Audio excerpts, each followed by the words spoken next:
नमस्कार दोस्तों।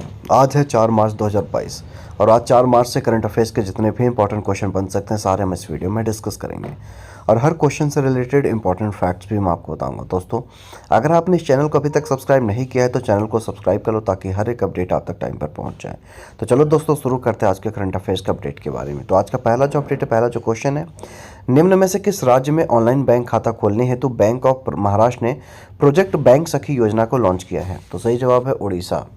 तो इसके बारे में बात करेंगे।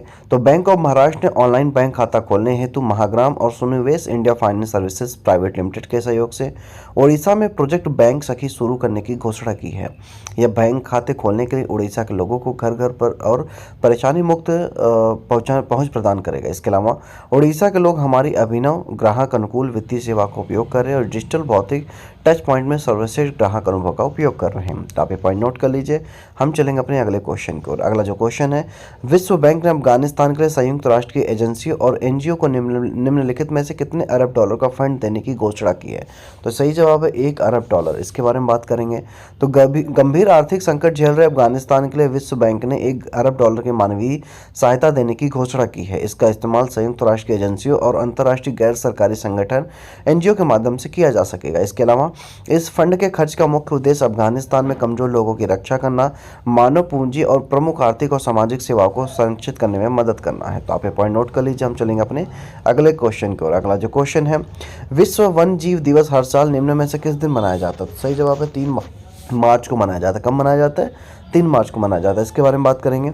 तो हर साल 3 मार्च को विश्व वन जीव और वनस्पतियों के बारे में जागरूकता बढ़ाने और मनाने के लिए विश्व वन जीव दिवस के रूप में मनाया जा रहा है। यह वन्य जीव अपराध से लड़ने हेतु तत्काल कदम उठाने का आह्वान करता है, जिसका पर्यावरण, आर्थिक और सामाजिक प्रभाव व्यापक है। इसके अलावा संयुक्त राष्ट्र महासभा ने 20 दिसंबर 2013 को अपने 68वें सत्र में 3 मार्च को विश्व वन जीव दिवस के रूप में नामित किया था। तो अगर एग्जाम में क्वेश्चन आता है कि विश्व वन जीव दिवस किस दिन मनाया जाता है, तो सही जवाब आप दे सकते हो 3 मार्च को मनाया जाता है। बात करेंगे अपने अगले क्वेश्चन को। अगला जो क्वेश्चन है, गूगल ने अपनी गूगल प्ले पास सर्विस किस देश में लॉन्च कर दी है? तो सही जवाब है भारत। यानी भारत में अब अपने गूगल ने अपनी गूगल प्ले पास सर्विस लॉन्च कर दी है। इसके बारे में बात करेंगे।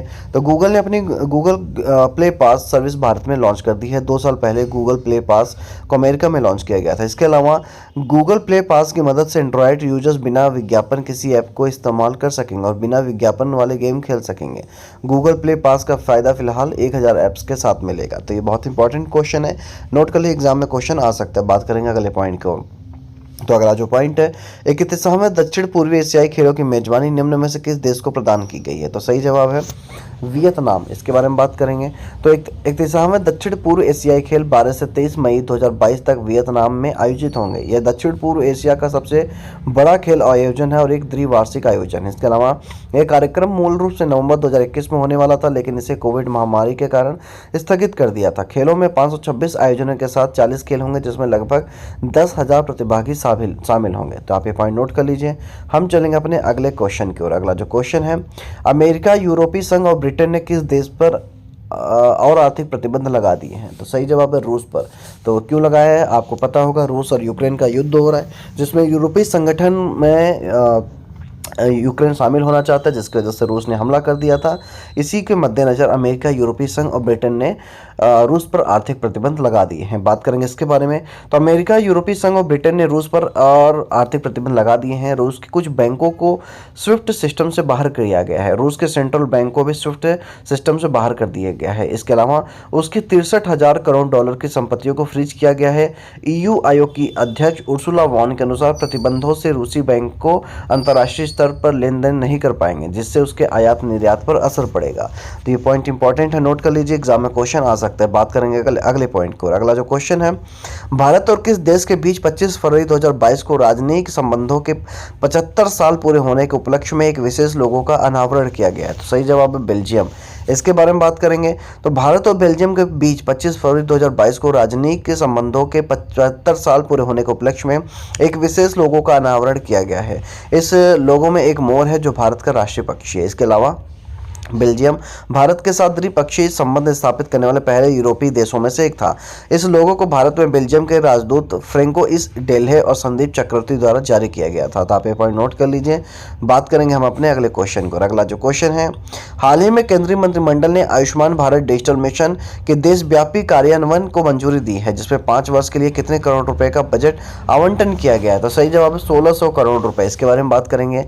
तो हाल ही में केंद्रीय मंत्रिमंडल ने आयुष्मान भारत डिजिटल मिशन के देशव्यापी कार्यान्वयन को मंजूरी दी है, जिसमें 5 वर्ष के लिए 1600 करोड़ रुपए का बजट आवंटन किया गया है। इस मिशन के तहत नागरिक अपना आयुष्मान भारत स्वास्थ्य खाता संख्या प्राप्त कर सकेंगे, जिससे उनके डिजिटल स्वास्थ्य रिकॉर्ड को जोड़ा जा सकेगा। इसके अलावा आयुष्मान भारत देश की प्रमुख योजना है, जिसमें सार्वभौमिक स्वास्थ्य कवरेज के दृष्टिकोण को प्राप्त करने हेतु राष्ट्रीय स्वास्थ्य नीति 2017 की सिफारिश के अनुसार किया गया था। तो आप ये पॉइंट नोट कर लीजिए। अब हम चलेंगे अपने अगले सेगमेंट की ओर, जिसका नाम है राष्ट्रीय करंट अफेयर्स। तो पहला जो पॉइंट है, आवास और शहरी मामलों के मंत्रालय द्वारा स्वच्छ सर्वेक्षण 2022 का क्षेत्र मूल्यांकन शुरू किया गया है। इसके अलावा मध्य प्रदेश सरकार ने 1 मार्च को महाशिवरात्रि समारोह के एक भाग के रूप में 21 लाख दीप जलाकर उज्जैन शहर में गिनीज रिकॉर्ड बनाया। इसके अलावा बॉलीवुड फिल्म समीक्षक लेखक जयप्रकाश चौकसे का इंदौर में 82 वर्ष की उम्र में निधन हो गया है। तो आप ये पॉइंट नोट कर लीजिए। बात करेंगे अपने अगले सेगमेंट को, जिसका नाम है आर्थिक करंट अफेयर्स। तो वित्त मंत्री निर्मला सीतारमण ने व्यापक पारदर्शिता लाने और भुगतान की प्रक्रिया में तेजी लाने के लिए 46वें नागरिक लेखा दिवस पर ई बिल प्रोसेसिंग सिस्टम लॉन्च किया। इसके अलावा चेन्नई स्थित चिकित्सा उपकरण निर्माता ट्रिविट्रॉन हेल्थ केयर ने यूएस बेस्ड कैनेडी कंपनी का ग्रहण किया। साथ ही साथ नैस्कॉम माइक्रोसॉफ्ट ने एआई यानी कि आर्टिफिशियल इंटेलिजेंस अपनाने को बढ़ावा देने के लिए दूसरे आर्टिफिशियल इंटेलिजेंस गेम चेंजर्स पुरस्कारों की घोषणा भी की। इसके अलावा बात करेंगे अपने अगले सेगमेंट को, जिसका नाम है अंतरराष्ट्रीय करंट अफेयर्स। तो पहला जो पॉइंट है, ईयू ने 7 रूसी बैंकों को स्विफ्ट से प्रतिबंधित कर दिया है। इसके अलावा विश्व बैंक ने अफगानिस्तान के लिए मानवीय सहायता में 1 बिलियन से अधिक की घोषणा की है। इसके अलावा नागरिक उड्डयन मंत्री ज्योतिराज सिंधिया ने बुखारेस्ट में रोमानिया के प्रधानमंत्री निकोलो सिवका से मुलाकात की है। अब ये सारे पॉइंट नोट कर लीजिए। बात करेंगे हम अपने अगले सेगमेंट को, जिसका नाम है 4 मार्च की महत्वपूर्ण घटनाओं के बारे में। तो पहला जो पॉइंट है, 1788 पश्चिम बंगाल में कलकत्ता गजट का पहला प्रकाशन हुआ था। 1951 में पहले एशियाई खेलों का आयोजन किया गया। 2009 में राजस्थान के पोखरण से ब्रह्मोस मिसाइल के नए संस्करण का परीक्षण किया गया। 2012 में व्लादिमीर पुतिन ने रूस के राष्ट्रपति का चुनाव जीता। तो ये सारे इंसिडेंट कब हुए थे? आज के दिन यानी 4 मार्च के दिन घटना घटित हुई थी। बात करेंगे अगले सेगमेंट की ओर, जिसका नाम है 4 मार्च को जन्मे महत्वपूर्ण व्यक्ति के बारे में। तो 1886 में मद्रास के प्रमुख स्वतंत्रता सेनानी बलसु सब्बमूर्ति का जन्म हुआ था। 1921 में हिंदी के लोकप्रिय साहित्यकार फणीश्वर नाथ रेणु का जन्म हुआ था। 1922 में प्रसिद्ध गुजराती रंगमंच और फिल्म अभिनेत्री दीना पाठक का जन्म हुआ था। 1980 में भारतीय टेनिस खिलाड़ी रोहन बोपन्ना का जन्म हुआ था। और 1980 में ही भारतीय फिल्म अभिनेत्री कामालिनी मुखर्जी का जन्म हुआ था। ये कब जन्म हुआ था इन सबका? 4 मार्च को, यानी आज के दिन ही इनका जन्म हुआ था। बात करेंगे अगले सेगमेंट की ओर, जिसका नाम है 4 मार्च को हुए निधन के बारे में। तो पहला जो पॉइंट है, 1899 को मध्य प्रदेश स्थित विजय राघवगढ़ के राजकुमार और प्रसिद्ध साहित्यकार ठाकुर जगमोहन सिंह का निधन हुआ था। 1928 को प्रसिद्ध भारतीय अधिवक्ता और राजनेता सत्येंद्र प्रसन्न सिन्हा का निधन हुआ था। 1939 में भारत के प्रसिद्ध क्रांतिकारी और गदर पार्टी के संस्थापक लाला हरदयाल का निधन हुआ था। 2007 में भारतीय सांसद सुनील कुमार महतो का निधन हुआ था। 2016 में भारत के राजनीतिज्ञों में से एक पीए संगमा का निधन हुआ था। ये सारे निधन कब हुए थे? आज के दिन यानी 4 मार्च को। तो दोस्तों आज के लिए इतना काफ़ी है। उम्मीद करता हूँ कि आपको कुछ नया सीखने को और जानने को मिला होगा। अगर आपको कुछ नया सीखने को जानने को मिला है तो इस वीडियो को लाइक करें, शेयर करें, कमेंट करें। कल मिलेंगे नए तरीके के स्किल्स के साथ, एक नई तरीके के इनोवेशन के साथ। तब तक के लिए जय हिंद, जय भारत।